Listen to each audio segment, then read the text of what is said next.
So how did the tiny island of Cuba defeat a US invasion in just 3 days? On this day in 1961, the US government launched the Bay of Pigs invasion to crush the new revolution, but failed spectacularly.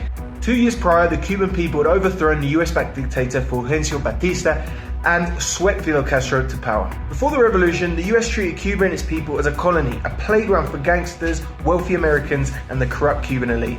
The majority of Cubans lived in abject poverty and had little access to health care, and illiteracy plagued the country.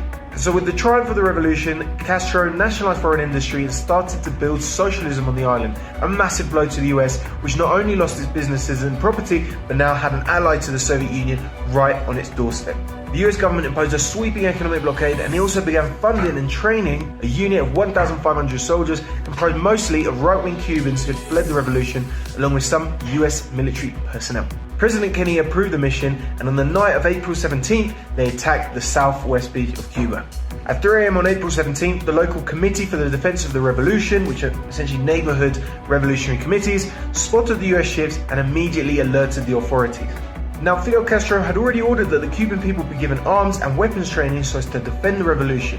He took personal control of the operation, and the local revolutionary militias took up arms and joined the Cuban army. Then Fidel used out-of-service military planes as a decoy and then came out, all guns blazing, with the Air Force and immediately sunk 2 of the invading army's ships.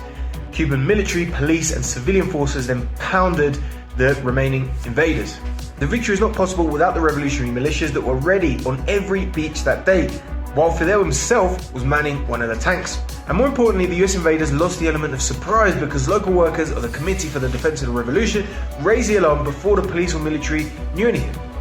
So within 72 hours, the badly outnumbered US invaders were overwhelmed and defeated. 114 were killed and 1,100 were taken prisoner.